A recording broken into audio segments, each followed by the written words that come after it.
I could speak to you, to the listeners, to say, yeah, Josh is a deal maker, is a connector. That platinum Rolodex is true. And what's funny about that is that most people under 30 probably don't even know what a Rolodex is. Yes.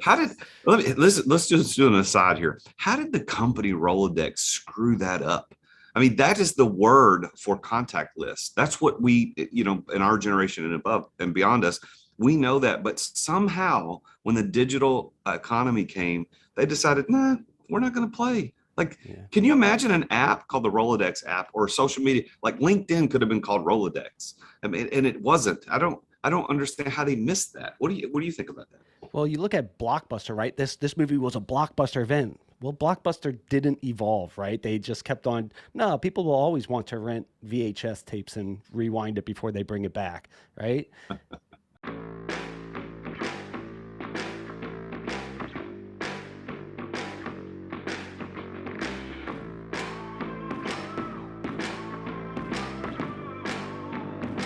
In today's ultra-competitive business world, being a successful entrepreneur or business owner can be very challenging.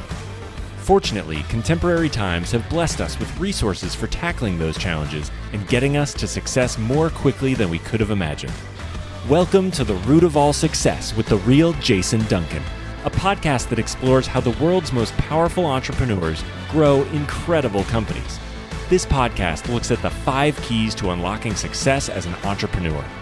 A successful educator turned entrepreneur, Jason's mission is to use his gifts of teaching and leadership to help others get the results they want out of life. Join Jason every week and learn the keys to grow a truly successful business. Welcome back to another episode of The Root of All Success. I'm the real Jason Duncan, coming to you live. Well, you're probably not listening to this live, but I'm live right now in Destin, Florida. I'm down here for a trip. I'm visiting some friends and a network that I belong to. A couple hundred of us are getting together down here. Plus, we're doing a nonprofit gala this weekend. I'm looking at some short-term rental properties to purchase. So I'm down here in Florida. I'm actually recording this from my hotel here in Florida, in Destin, Florida, Miramar Beach, actually. And so I know the background looks a little different, but thank you for tuning in. If you're watching this on YouTube, you can definitely tell I'm in a different location. If you're listening to it, I would have never had to say anything. You wouldn't know anything different. But if you are listening to it, you're listening to it because we are syndicated on the C-Suite Radio Network, and they syndicate us on every podcast player imaginable. So I want to say a big shout out to those guys for letting me do that. And also to my marketing team at 2 Market Media. Look those guys up. It's the number 2marketmedia.com. They help me by producing the podcast and getting it ready to push out to all the podcast players. They also help edit all the videos and the audio versions of this. So you can watch this on YouTube at youtube.com/TheRealJasonDuncan. Go check that out. All right, I've got a really cool guest for you today, a guy that we met. I met Josh through, we're going to talk about how we met on the show, but I think we met through LinkedIn, connecting on podcasts. But Josh Wilson is the creator of a group of syndicated internet shows with topics that are focused on business, investments, and even some taboo subjects around surrounding men's health. He has a really weird and professional eclectic background, shall we say, from everything from wrestling alligators. Seriously, we're going to talk about that. Fighting fires, delivering babies, scaling construction companies, working in venture capital and private equity, and building and selling media brands and podcast shows. And Josh has taken the road less traveled, but he's built a platinum Rolodex along the way. And that's going to be a big theme of today's show. We're going to talk about what that Rolodex is, what it means. We're even going to take this little journey down the side road of the company Rolodex. And so if you don't know what a Rolodex is, we're going to talk about that today. But he's a podcast host. He's a social media influencer. And he's the CEO of Kingdom Syndicate, which is a company that focuses on syndicating private investment deals and putting people and deals together. I want to welcome my friend, Josh Wilson, to the show. Well, Josh, man, thank you for being on the show today. This is going to be such a good conversation. I already know it. Yeah, I'll tell you, Jason, I get so nervous. I've had a lot of podcast shows. I've done 1,000 interviews, but when someone interviews me, I get nervous. So I just want to start out by saying, I love you, and I'm a little nervous. Well, listen, we're hundreds of miles apart right now, even though we're in the same state. So it's all good. I'm not going to bite you. Nothing's going to happen. Good. We're going to have a good time. I get invited to be on other people's shows. I was on a couple of other shows this week, and it's for me, it's not, well, I don't get nervous doing a show, but man, when I get invited to be on somebody's show, I am loose and I love it. So you and I are a little different there. I got on this dude's show the other day. It was his first ever show as his first guest. And I was honored to be his first guest. And man, when he started off, it was a little rough at first. And then at the end, it was a little rough because he's trying to figure out how to do intro and outro. But man, his conversation in the middle was just fantastic. And I told him at the end, I said, dude, when you figure out how to get that intro and outro done, you're going to kill it. You're really good at just easy to talk to. So, and I know that's what you are, because I've been on your show, and we're going to have a good time today. So in the intro, I talked about how you do all kinds of crazy stuff, but I got to ask, I mean, is the wrestling alligators just something that because you live in Florida and it just happens? But what's that all about? Listen, I grew up working on a construction site with my dad, and love my dad. He's passed away now, but he was the best man at my wedding. We are very similar. But growing up working with my dad, I just wanted another job, right? Like I was sick of working with dad for a little bit. So I opened up back in the day when you had newspapers, and it said entertainers wanted. And that's how I got into wrestling alligators professionally. So you actually got paid to wrestle alligators? Oh yeah. What do you think? All right. So I started, day one, I got hired day one, Nine Finger Jesse started teaching me. He was my trainer, and he put me in an alligator pit and showed me how to catch, 2, 3, 4 foot alligators. So I was like, oh, this is pretty cool. I worked up to wrestling 9.5, 10-foot alligators over the time. Now, this was probably 2002. Take a guess at what a alligator wrestler gets paid per hour. It was an hourly gig. How much do you think I made per hour? In 2002, I'm going to guess somewhere around $5 or $6, just because I think it's probably ridiculous rather than the other direction. That's minimum wage. Yeah, $6 an hour. The same thing the guy selling, pop out in the concession stand. I was getting paid the same amount to wrestle 9-foot gators. Isn't that crazy? So not a big future in alligator wrestling, evidently. Yeah, no, I still have all my fingers, so I am, perfect score there. My right ankle clicks when I walk from an attack that got me. But other than that, man, I came out a little unscathed. Probably not all there mentally, but I made it. So I think we're all familiar with the fact that there are alligators in the state of Florida. What I don't think people understand is that there are a lot of bears down here too. And I just saw a TikTok video yesterday of a bear attack at a guy's house in Florida. I don't know the details. It was just a quick 15-second video, but he was out on his screened in back porch with his dogs, and it's like 2 little dogs, and they started just bark, going nuts, and ran towards the door. And this black bear just jumps over the the gate to keep the dogs in, and comes in, and the man just hops down and bear hugs the bear and pushes him back out and grabs it's insane. I'm like, where is this happening? So you guys have panthers, you've got bears, you got alligators. It's a very diverse state. So you got to experience it firsthand, but you've done a little bit of all that kind of stuff. Alligators, firefighting, delivering babies, all that kind of stuff. I guess, were you working as an EMS or something like that when you were doing that stuff? Yeah. So construction, took a brief stint in professional alligator wrestling, got back into construction. and then my thought was my dad could build the stuff, I could sell it. So I got my real estate agent license and then broker license. And then I got into speculation and built a bunch of stuff. But when the market crashed, I was like, oh crap, what am I going to do as a broker on speculation? I lost all my money and I had to figure it out. So I got a government job. I wanted a secure job, and I thought that security would be a good fit for me. And I became a firefighter paramedic, and I worked in EMS. I drove an ambulance, and then I drove a rescue truck, and then I delivered babies, fought fires, and I did that for a little bit.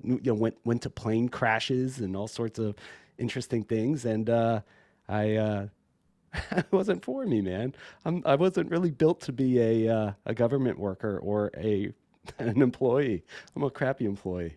Well, how did you get your start into entrepreneurialism now? Because I mean, you're killing it with your company, Kingdom Syndicate. You've got a platinum Rolodex, like I talked about in the opening, and you've introduced me to some great people. I've had some of your introductions on my show. Some of your introductions have turned into clients of mine. So Yes. how did you get into what was your first foray into entrepreneurship? So I mean, do you want me to go back to like when I was a kid? What kind of stuff was I doing? Yeah, like what was that first thing you did? All right. So mom's side of the family, I have a Jewish grandmother. So like growing up, this was a part of our Saturdays. Jewish grandmother, my mom and we would go to yard sales, garage sales, and we would buy stuff. So that's where I learned how to like buy things. And I'd buy things and then I would sell it. So we would go to garage sales, or we would, in Fort Lauderdale, we would go to a place called the Swap Shop. So I'd go to the swap shop and I'd buy Oakleys and knives and stuff like that. And then I'd sell it to other kids, right? Statute of limitations is passed, right? So like, I can't get in trouble for saying this stuff now, but I'd buy fake Oakleys and I'd buy this stuff and I'd buy gum from like Winn-Dixie in the big, value pack. And then I would sling gum in school, 25 cents a piece. And then, competition came. So I had to go 2 for 25. And, I was the dealer, right? So I would sell, crap from the construction site. My dad would throw away a piece of plywood. I'd put a nail in it and then it, make a skateboard ramp, build a little skateboard ramp and sell that. So I was always trying to make money, buying and selling baseball cards, slinging stuff, man. Like it was fun for me. So that's kind of how I got started. It was just, I wanted money and my parents didn't have any money. So if I wanted to do something, I had to make it my own. Well, so that's as a kid and teenage, was that young teenage years as a kid and stuff like that? But yeah, like 10 probably. so preteen, so you're barely into double digits in your age, and you're making entrepreneurial, innovative risks. But that didn't stick permanently because you went the route of fighter, paramedic, alligator wrestler, and then came back full circle to entrepreneurship. So when did you start your first legitimate like LLC corporation? When did that happen and what was it? Yeah. So construction, right? My dad was in construction. I was getting paid, I think he was paying me like $8 an hour. And I'm digging footers and, on top of roofs and such like that. In Florida in the summer, I'm sweating my balls off, right? Like it is hot. And then I'd see these people drive up in Lexuses, put a sign in the front yard, and then drive off. And I'm like, who are they? Real estate agents. So I was at 18 years old, I got my real estate license. Once I got my license and I started like learning that, I got a job later on after doing a few deals with my dad. I got a job at like Caldwell Banker or something like that, one of the local real estate companies. And I think maybe 20 years old is when I formed my first LLC, which I did it wrong, and I started it out as this, and anyways, 20 probably. So 20 years old, you got into the real estate game. Yeah. You're not in your 20s anymore, so you've been doing a lot of stuff. But is it mostly focused on real estate? Has that been your niche, your specialty? Yeah, Jason, I think my whole life is trying to figure out what the heck I do. But if you ask my wife, like, what does Josh do? She goes, I don't know, but he's making money and we're good. So I would say, yes, we have a brokerage and we focus on putting deals together, commercial real estate and business acquisitions. So we leverage on that side of the business, we could do deals. On the side that brings us deals is we have podcast shows and we have multimedia and we have social influence.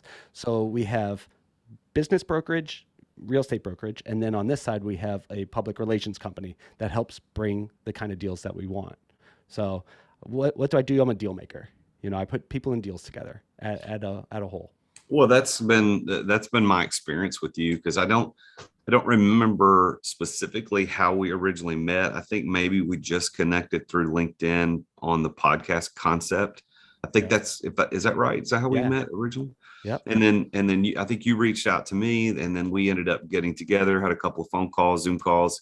Then I was on your show and said, well, you need to be on my show. So we've kind of swapped that. So I could speak to the listeners to say, yeah, Josh is a deal maker, is a connector. That platinum Rolodex is true. And what's funny about that is that most people under 30 probably don't even know what a Rolodex is. Yes. Let's just do an aside here. How did the company Rolodex screw that up? I mean, that is the word for contact list. That's what we, in our generation and above and beyond us, we know that. But somehow when the digital economy came, they decided, nah, we're not going to play. Like, can you imagine an app called the Rolodex app, or social media? Like LinkedIn could have been called Rolodex. I mean, and it wasn't. I don't understand how they missed that. What do you think about that? Well, you look at Blockbuster, right? This movie was a Blockbuster event. Well, Blockbuster didn't evolve, right? They just kept on. No, people will always want to rent VHS tapes and rewind it before they bring it back, right? And then I think Redbox, or Netflix even was trying to get Blockbuster to participate, and they're like, no. Netflix started doing it. Blockbuster even tried to follow suit and created their own little kiosk, and they failed miserably. So I think consistent trying things, right? I think that's what Rolodex missed. Remember that the original CRM Act?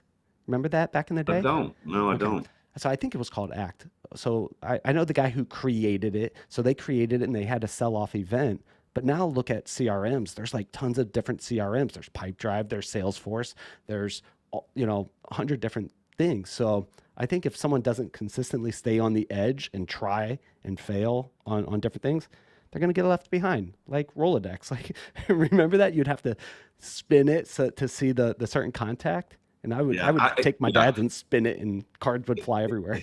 if you are listening right now and you don't know what we're talking about Rolex, you might have heard the word. You got to go home, get on the internet, type it into the search browser, and look for what a Rolodex is. There were different versions of it. I remember my grandmother had a version of Rolodex it was a metal case. Now, hear me out. This is interesting. So it was a metal case, about half the size, about 8.5 by 11 piece of paper. It had a metal lid.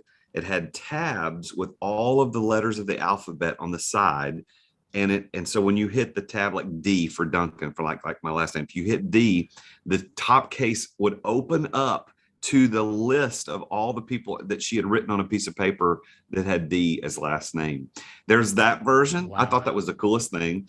There's the spinny ones like you're talking about that's why they got the name Rolodex, because it would have this deck, these cards in there in alphabetical order by last name. You would write on this card physically people's contact information, and it had this unique system where you could just slip it in and it would stay like connected, and you could roll it. And then they had the kind that was like just a card deck where it was, just they weren't connected. It was just loose pieces of paper. Such a cool concept back in the Yellow Pages days, back in the phone book days. We don't have it anymore. So anyway, sorry, that's my little You brought us back on this, like this background. It's so great to go backwards sometimes and just like reminisce, going, wow, we've come a little far. Now we have a cell phone that was more powerful than the computer that they supposedly went to the moon with. So like, technology's flying, right? Well, you remember back when cell phones first came out, you could store 99 numbers. That was it. Like that was the number one, because you could hit and hold number one, call your wife, hit and hold number two, call your mom or dad or whatever. And now I can put 10 million contacts in my phone. It doesn't matter. Is Rolodex even a company? Rolodex even a company now? I mean, what?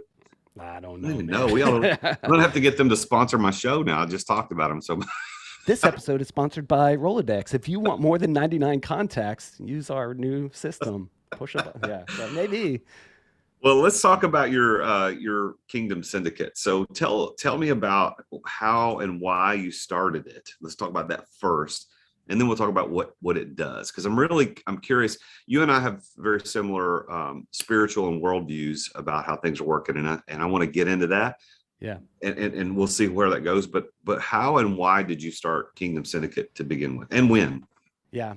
So I have failed a lot, and we could get into my failure story. So it's funny coming on a show called The Success, and I'll be like, oh man, I've had a lot more failure than success. But I started this business, the Kingdom Syndicate, because I always felt like my purpose in life was to build kings and kingdoms, right? Like, what the hell does that mean, right? And I'm sorry to cuss on your show.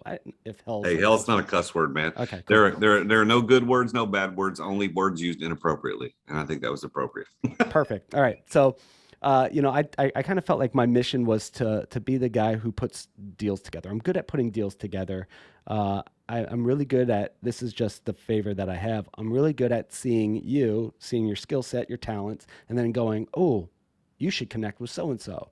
So a syndicate is essentially people coming together to work on a common mission for a project. Kingdoms, in my mind, was like, hey, all these real estate people are trying to build kingdoms. So I was like, why not build kingdoms together with other people? So I built it, a while ago, and I never wanted to be a company that you see a sign in the front yard, like grandma's house is listed by Kingdom Syndicate. So I learned early on, I didn't like working for grandmas. I worked really well with business owners and investors. Those are my people. So, as failing enough, I learned those are my people. So now we only focus on working with those kind of people. And we mostly focus on the side of the acquisition side. So someone's like, hey, I got a lot of money. I want to go buy something or invest in something. They call us up.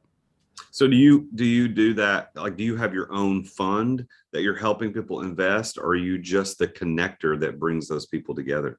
So that's going to be in the future. So maybe, version 3.0 kind of in the future, we'll have our own fund, our own private equity stuff going on inside. But right now we do it for other funds, other operators, other investment groups, other syndicators. So we're using other people's money right now. So if I said, hey, I'm looking at purchasing a company, they sell televisions. I'll just use something crazy, but so they sell television. I want to buy this company. Yeah. Are you the type of company that I would come to say, hey, Josh, I'm looking at buying this company, and I've got a couple of partners that we want to come in. We're looking for funding and help kind of putting the deal together. Is that something that you would help syndicate, kind of bring those people together to make that deal work? Is that what you do? Now we can, yes, we can knock on doors and we could find, television companies that are now, flat screen TVs. We can go buy a company that does flat screen TVs, right? So yes, but in my Rolodex, in my syndicate, in my network, I have business brokers. So I'll tap my brokerage. I'll go, hey guys, I'm looking to buy this kind of company. This is the metrics. This is what we're looking at doing. Does anybody have anything? Because I have a brokerage, we could put that deal together and I could get paid a commission from them. So I could accelerate it that way. And then I could also go off market deals and start knocking on doors and such like that. So yes. So I could come to you before I even identified it's like if I wanted to buy LG, for example, before I even identify that I want to pursue that opportunity, I can come to you and say, hey man, I want to get into the TV space. Help me figure that out. That's kind of what you do. You help figure out, okay, I can go look for this and put all the deal together. That's what Kingdom Syndicate's doing. Yeah. And if you look at me, I'm 40 years old. So I have a breadth of experience from wrestling alligators, venture capital, private equity, blah, blah, blah. Right. So if it's something that I'm not familiar with, I'm going to go, let me do this. Let me bring in a partner. We'll work on it together. It won't cost you any more. Let me bring in a partner and I'll bring in an expert for that thing and we'll work on the deal together. It's all about working with other people. So I'll bring in a partner, like one of our partners is like Transworld. So I'll bring in the CEO, Andy, and I'll go, hey, Andy, I want you to meet Jason. Let's work on this deal together. And he'll leverage my expertise in podcasting and networking and in mass media. And then he will tactically work the deal for us. So we'll work on the deal together, split the commissions, and then you get, two people working for you. Nice. Faster. Nice. Yeah. So why did you name it Kingdom Syndicate? I mean, I think I know why you named it, but let's be clear. I as a Christian, my purpose on this earth, I think, is to focus on building God's kingdom, right? Like this is all not mine anyways, right? This microphone is not mine. I believe that everything is God's. He owns everything and I'm a steward. But being a son of God, I'm a king, right? So like my job is to help manage his kingdom and I get to be a part of it. I'm his boy. So I get to put deals together for God's glory, but to have fun doing. I'm made to put deals together. Like this is what I'm created to do. So kingdom was this, putting kingdoms together. That's all right. I dig it. And that's what I knew. But I wanted to make sure, or at least what I thought I knew. Yeah. So I'm going to go back to the Rolodex thing because I think there's not the story of the company, but the concept. When did you, and we're going to talk about this in a minute about how people are so important to your success. But when do you have a memory of when you realized the idea of having those connections was going to be a key to your success? Was there a moment in time where you met a person or you decided to write that person's name down and keep it and then introduce, because you're really good at it? I've experienced you. We haven't known each other that long, but in my experience, you're really good. It's not just part of what I'm saying in your introduction. You're really good at that. When do you remember that being a thing you thought, ooh, I need to do this. This is important. So, man, anywhere I go, so this is just a little bit how I'm wired. I built some skill sets around it. I read a bunch of books on it, but I knew early on like, for example, I moved to Ocala, a little place called Ocala, Central Florida. We moved from Fort Lauderdale to Ocala in 1996. I moved to Ocala, which is known for farming, horses, country boys, rednecks, right? I came here wearing flip-flops, board shorts, and a silk shirt, getting my toes stepped on by cowboys wearing boots. So within 4 years, and this is, I'm not bragging or anything, because there's nothing to brag about, because I don't want to be the guy who goes, oh, look what I did in high school. But I had friends in every single social group, and by end year 4, I was voted, and this is so dumb, the most popular kid in school, right? Mr. Forest High School. So dumb. But what people started to say is, Josh, if you can learn how to make money by getting to know people and building relationships with them, then you're going to be successful. So after that, people would ask me, they'd be like, hey, Josh, do you know someone who does X? And in my head, it's a Rolodex, and I'm going, oh yeah, you should talk with Jason. You want to exit your business without exiting, and you want to learn about how to become a passive investor in businesses? Like, yeah, you should talk with Jason. He's the expert on it. I'm limited. And people started going, hey, do you know someone who, hey, I need money for I'm looking to, and people would just come to me. And after a while I go, wow, I'm just connecting everybody, and I'm giving of my network, and I'm not making any money, and I'm going broke. So there's vehicles you could do to put in place to get paid for relationships, networks, connections, referrals, those kind of things. So I think that's when I started realizing, hey, maybe there's something here. Well, I think I'm making a note because I'm going to ask you about something about that later, but okay. I think it's interesting that you recognize that as a result of your high school experience.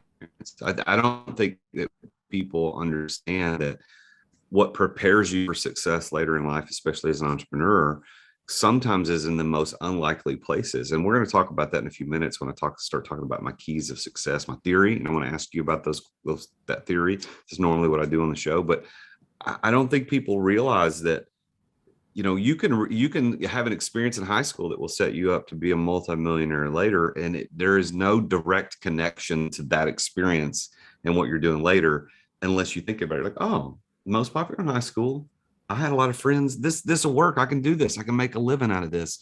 It took you a while to figure it out. So I think that's a really, really cool story. And I wonder if there are people listening to the show right now who have similar experiences. They can think back that they were voted the friendliest or the most likely to succeed or whatever. And they've never tapped into the reason why they got voted that. What did people see in you naturally then that you can do now? So that's a really cool story, Josh. I appreciate that. Yeah, I appreciate that a lot. So let me do this, man. Let's talk about the keys of success, because on the show, generally speaking, I kind of run through my theory. There's these 5 keys of success, and I made them alliterative. They all start with P, so they're easier to remember. But in my interviews, not only on the show, but just in general, I found that these 5 keys show up every time. So I want to run these past you, and you tell me what you think. So the first one, I believe, is a key that unlocks the door of success for entrepreneurs like you and me, is that of passion. And the word passion doesn't mean what most people think it means. They usually think it means that emotional passion. They're excited about something, they love it. And certainly that is one of the definitions of the word.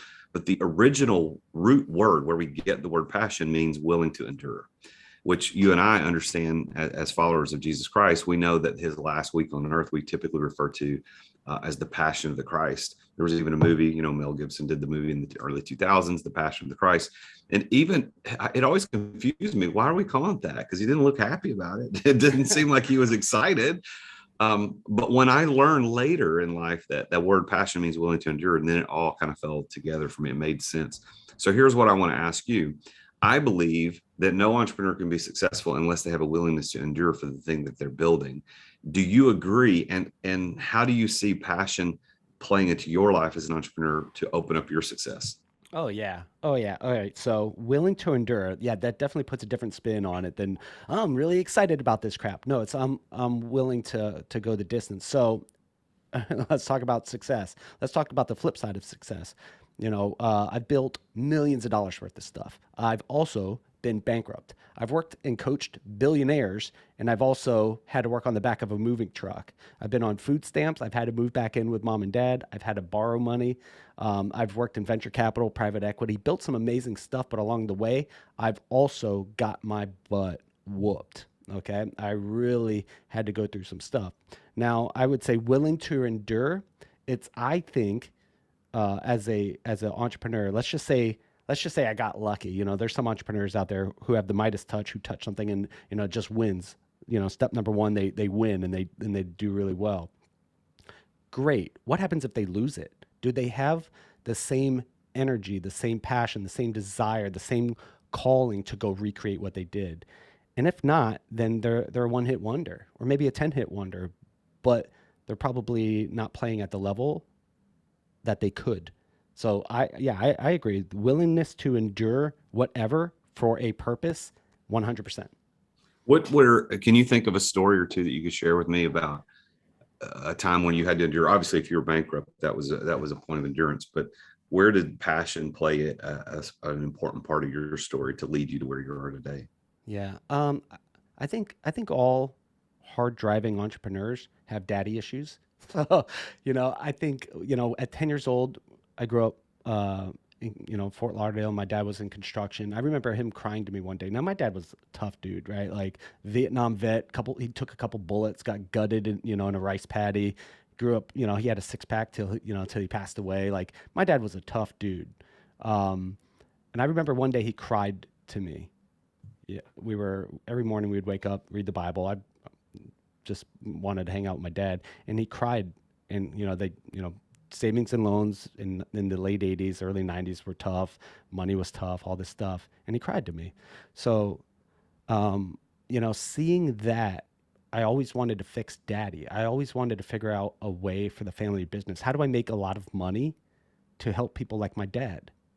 And that, catapult me, 30 years later, I'm still trying to help small businesses, service-based businesses, people like my dad to build and grow and scale or sell or buy or whatever. Like it's still a part of who I am, maybe because I had that early pain point growing up. Wow. That's Yeah. that's very interesting and touching story. Your dad recently passed away. Is that correct? I think I Yeah. remember. Yeah. So August I'm of really, 2020. yeah. So I'm really, really sorry. Sorry about that, man. That's my dad's still with me, and I love my dad, and I can't imagine being on earth without him. So I know that that's a pain point for you. So thank you for being transparent and sharing that part of the story. Well, the second key that I talk about in the key to success, you got passion is kind of the first, and I think the most important key. If you're not willing to endure, you're never going to be successful. And then second key is being at the right place at the right time. And I think a lot of people that I've interviewed as entrepreneurs, formally and informally, kind of can point to a place and time that allowed them to be successful. And it's not luck. And I know you used the word luck earlier, and I don't think you meant it the way that some people might have heard it. But entrepreneurs aren't lucky. It's really about the harder they work, the luckier they get. They put themselves in places and put themselves in situations where they can be successful. But for you specifically, Josh, what can you think of back to a place and time that if you hadn't have been there or hadn't have done that, or if the timing hadn't worked out, it wouldn't have led you to where you are today? Yeah, man. So going to school, I'm working in college.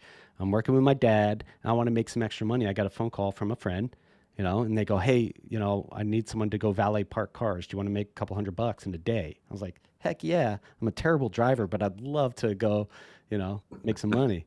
So I show up, and at the end of the day, some guys walking out, big belly, old dude, big mustache, and he actually wore a flat cap like this. And someone else ran off to get his car, and he looked at me, he goes, "Hey kid, why are you smiling so much?" An old guy, you know? And I was just like, "Well, man, I'm making money. I'm going to school. I'm getting an education. I'm having fun and God loves me. Why would I not smile? And he goes, oh, that's interesting. We started talking. He became an investor. Uh, the guy picked up his Rolls Royce, drove it up. He's like, hey, I'm going to be in town for a little bit. Do you want to go have dinner? I was like, this is weird, but yeah. So he wound up being an investor, and him and my dad and our family built multifamily across Central Florida.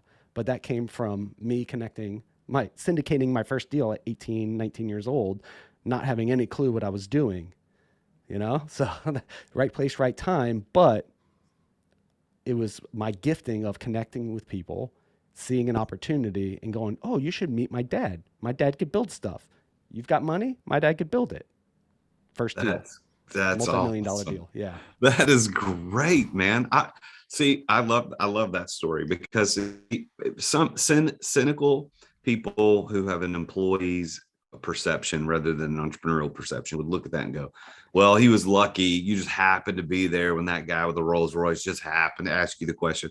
No, listen, you took the opportunity to go work that job because you wanted to work the job. And then you had an attitude of acceptance and openness when the guy started conversing with you. And then you took the chance to go have dinner with a stranger. You did it. That's such a cool story. We need to take more chances and put ourselves in places where we can be successful. So passion and place definitely played a part. Now, the third key is all about Josh Wilson. It's people. Knowing the right people. And that's the theme of your entire story of success, I think, is about people.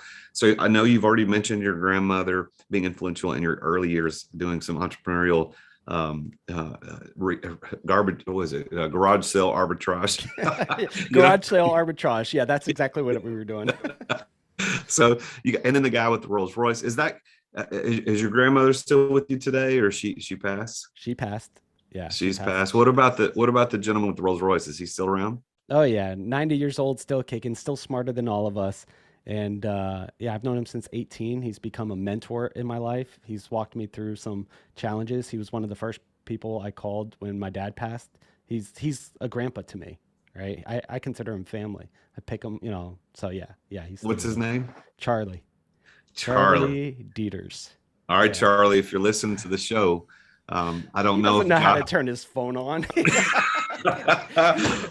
Well, Charlie, if you happen to ever listen to the show, just know that you changed not only Josh's life, but the lives of countless hundreds of other people that he's talked to and been in touch with all these years, the last 22 years of his life, because you were open and had a conversation with him. So that's why I believe that knowing the right people is such an important key to success. And if you're an entrepreneur, spending all your time in your basement, working in your office or your bonus room, wherever your office is, and you just there all the time, you're kidding yourself, man. You got to get out there and go do stuff. I'll give you an example. I'm in Florida, like I talked about in the introduction. I'm in Florida this week for an event. I've got a friend of mine that's starting a nonprofit, so we came out here for their gala for the weekend. Plus, we're having a big meetup of these hundreds of people that are all together in the same organization. We're meeting up, and it's an inconvenient time for me. I got a lot going on, but I made the decision. I'm going to come down here. I'm going to rub elbows with these people, because you never know what's going to happen. So put yourself in those places. So thank you for sharing that story about Charlie. That's Charlie needs to go listen to the show. You need to give him maybe you got anybody that makes records? Maybe we could take this episode and be the first podcast ever put on wax, and we could take it to him. Nice. Here you go. Play this on your vinyl, right? He's got a Victrola. Yeah. Can I share something about that? Right. So there's people, I'm naturally extroverted. I'm naturally charismatic, right? Like, I don't have to really try hard to be those things. Like, there's some days I'm going through a tough time, but like, I could change my attitude my attitude, my energy. I could do that pretty easy. But there are people out there who are maybe a little bit more introverted. Maybe they're really nervous about public, engaging. So if you are that person, in the audience, like, yeah, put yourself out there, but maybe connect with a guy like me, right? Because you could probably help my business by like doing numbers and, better operational than I am, probably a lot more organized. But because of people like me, I'll help you expand your network. And maybe that's a deal that we could do. So for people out there who might really be struggling, meeting people or connecting, there's things that I need help with that you could help me with, and maybe I could help you there. So that's syndication too. So leverage other people's strengths and try not to try not to level up your weaknesses too much. Just focus on your strengths. That's a what I good, think. I think that's a good point too. And it's a good encouragement to the listeners who perceive you, people like you and me, as well. You have a gift that I don't. I'm not ever going to be able to do that. I'm not naturally an extrovert. I think I refer to myself more as an ambivert. I think that's the word where you can kind of, depending on your scenario, you can go either way. But generally and naturally, I would probably kind of take a back seat, not be the guy out in front. But given the opportunity and the need, I will take the front. I'll get up and speak in front of 2,000 or 3,000 people if I need to. It doesn't matter. But I think what you just said is really good. No matter where you are and what your strengths are, there are other people out there that can complement that, and look at it as links in a chain. You know, I can't be every link in my own chain. Neither can you, Josh, and neither can the other people listening to the show. So we got to link ourselves with other people who have different strengths than us. That's a very good point. I'm going to go to this preparation. The fourth key is preparation. So you got passion, place, people, and then preparation. And I believe in your story, if I'm right about this, is that what prepared you to be successful, and it's as a key to your success was that time in high school when you had so many different various friend groups, and people recognized it, and you might not have known it at the time, but it did prepare you to be who you are today. But that may not be the way you see it, but what prepared you to be successful as an entrepreneur in your mind? I mean, well, the first time, so let's go back to age 10, right? Dad's crying and I'm trying to figure out how to fix daddy issues. And I started reading books about money and about business and about sales or whatever. And then I would go sell stuff out of dumpsters or sell, candy in school, right? So I had a pain and I was constantly trying to fix that pain for my own family. And in the process of fixing my own pain, people would come to me and go, "Hey, you're pretty good at sales. Could you maybe help me, coach me, teach me, do it for me?" I'm like, "Sure." So I was preparing by trying to just fix a problem. It wasn't like I woke up one day and go, "I'm going to be a billionaire or a millionaire or whatever." I woke up going, "How do I stop this pain? This sucks." So, I wish I had a better vision growing up, but then, as I get older, I just look at what worked and what didn't work. And I've had a lot of things that didn't work. So I try to just stop doing that and do more stuff that does work, Yeah, I think the preparation is the know how to pull it off. Yeah. And so many people right now that listen to the show that are wanting to take a venture into entrepreneurship just don't know which way to go. And I think they might be looking in the wrong direction. Just look around for what you're prepared. What prepared you? What do you know that is unique to you? I mean, do you know something that other people don't know, or you know it better than other people? That might be the thing that you could launch you or catapult you into success as an entrepreneur. Well, the fifth P, Josh, is plan. It's the plan to actually be successful, because you can't just shoot from the hip and make it work forever. You can do that first. I'm a believer in fake it till you make it, but not in a disingenuous type of way.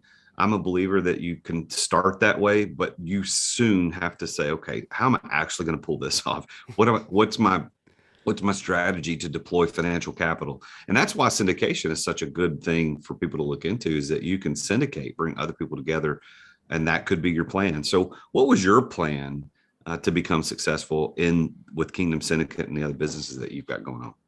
Yeah. I think at first it was, how do I put food on the table for my family? Like, I wasn't, when you have money in the bank, when I was in venture capital, or, when I was firefighter and I had 4 other jobs and you had consistent money coming in, like, it's easy to start planning. Here's where this dollar's going. But being an entrepreneur, sometimes, you'll have a $10,000 month, and then some months you'll have a negative $10,000 month. Right. So, having a plan, depends on your situation, I think. But in an early stage venture, a lot of it is, we've got to figure it out. We've got to figure it out fast. And how do we make money? So, as you start to make more and then you have a little bit of extra, then, the plan comes together and you start bringing other people in to help with that. Once you've proven the process or the product or the service. So I think as more comes in, I create plans for those things, and maybe I'm doing it backwards, and I probably am, but I've asked you your advice multiple times, and then I've talked with people. So I think depending on what stage I'm at, I start to look 3 steps beyond, and I start asking people, what would you do in this situation?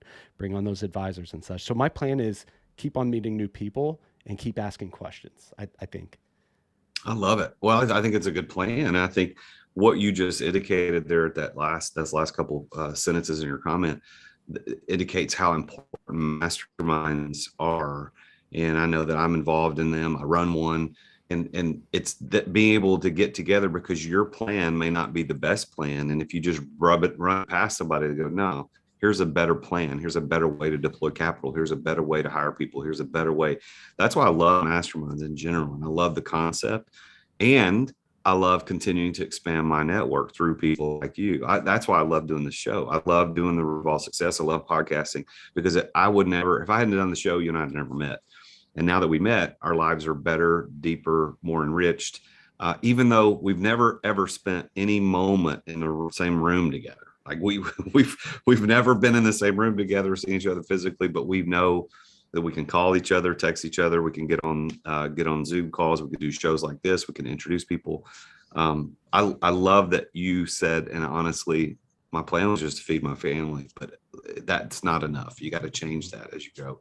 So passion, place, people, preparation, and plan played into Josh Wilson's story of success, from alligator wrestling to delivering babies, fighting fires, venture capital, and good old Charlie. I love the Charlie story. That is such a great, great story. Charlie needs to. Have you ever told Charlie how? I mean, I probably have, and like how important and pivotal he was in your life. Yeah. Oh yeah. Yeah. I've learned this. Growing up, it was guys don't share their feelings and their emotions, especially Wilson.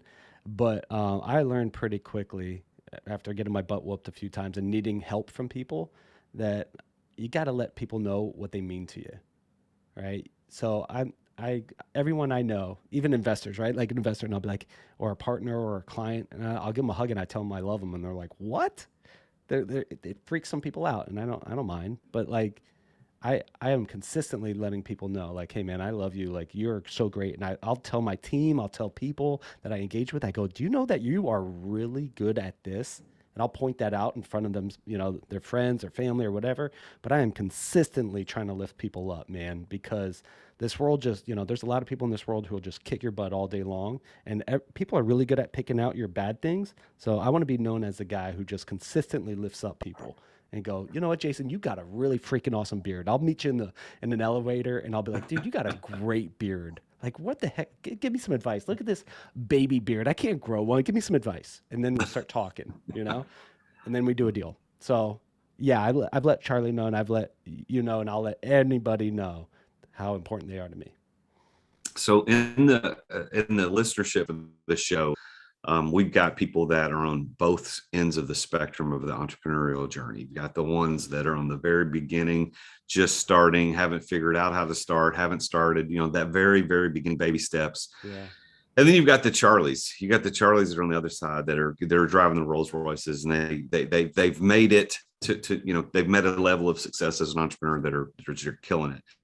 And then everything in between. But I want to give you the opportunity here as we start closing the show out, is I want you to speak to the people on the front end of that spectrum. Mm-hmm. What is, as a successful entrepreneur yourself, what is your advice to those people at the beginning? What would you say, this is the sage advice you need from people like you who've already, achieved some levels of success? What would you say to them? Yeah, I've talked a lot of people out of entrepreneurship, to be honest. Right. And then I've talked a lot of people into it, and I've talked a lot of people in terms of a pivot. So being on podcast shows and such, I talk to a lot of people, and people will message me. And a lot of times I'll just phone call them right away. If they send me an email like, hey, what do you think about this business? I'll call them. I'll be like, it's terrible. Don't do it. Right. Because I've done it. But I would say the best advice is talk to people about your idea. Talk to a lot of people. Right? Don't send me an NDA and go, hey, I'm going to start out this with, I don't trust you. Investors don't sign NDAs right off the bat, but take your idea and share it. Nobody's going to steal your baby. And if they can't steal it, that means you're not good enough or the idea is not good enough. Talk to people about your plan, ask them for advice, buy their time. Say, hey, could I buy you a cup of coffee? What's it look like to have you as a consultant? What's it like to be in your mastermind group? How do I capture more of your time, energy, and attention, right? If someone buys me a cup of coffee, I'll have a coffee with them. But if they want me to like dig in, let's figure out a way to work together, right? Maybe you could do something for my business. Maybe you could pay me. Maybe you can mow my lawn, and whatever the case may be, right? So talk to people. You've got to get out of your room while you're building on your own and talk to people. Share your idea a lot.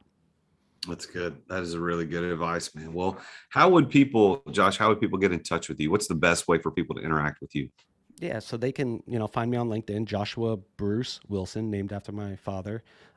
They can look up thedealscout.com. That's one of our companies under the public relations firm. Here's my cell phone, 352-274-4500. Text me. We've got an impact show for men, uncensored advice for men. They could check that out. So text me, call me, email me, something like that. That's fine. Well, it's been an honor talking to you, man. I know we've talked before in the past. Of course, I was on your show and we've had other conversations about different things, but it's really been a pleasure hearing a little bit more about your story and what you're doing to make this world a better place. And I know that for all of us as entrepreneurs, at the end of the day, if we're not making money to support our families, we can't do what we're doing. So yeah. we acknowledge that. But beyond the fact that we have to survive and pay the bills, we want to make an impact. And I love what you're doing. I love that your focus is on building kings and kingdoms. As a fellow follower of Christ, I appreciate that. And I know there are a lot of listeners who also agree with that sentiment. So thank you so much for being on the show today. It's been an honor. Thank you so very much. I'll give you the last word. What would you like to say as we close it out? Yeah, one of the questions you had for me early on, you said, Josh, what is the definition of success? Do you mind if I share my definition of success? Yeah, I would love for you to, because the conversation was so great. I completely forgot to ask the one question I told you I was going to. So thank you for calling me out on it. So Joshua, let me ask you a question. What is in your own words, what does success mean? Jason, that's such a great question, man. Thank you for asking me that. I wish someone would ask me that, and you finally did. So the definition of success, in my opinion, is not attached to a comma or a dollar bill, right? That's just a metric, right? It's not even how many people I help. That's also not a measure of success. For me, the truest definition of success is I do what I feel that I'm called to do. And if I could do it and do it to the best of my ability, that there is success. And it might look different from anybody. It might be I could be the best garbage man because I'm called to be a garbage man. I actually like picking up trash, right?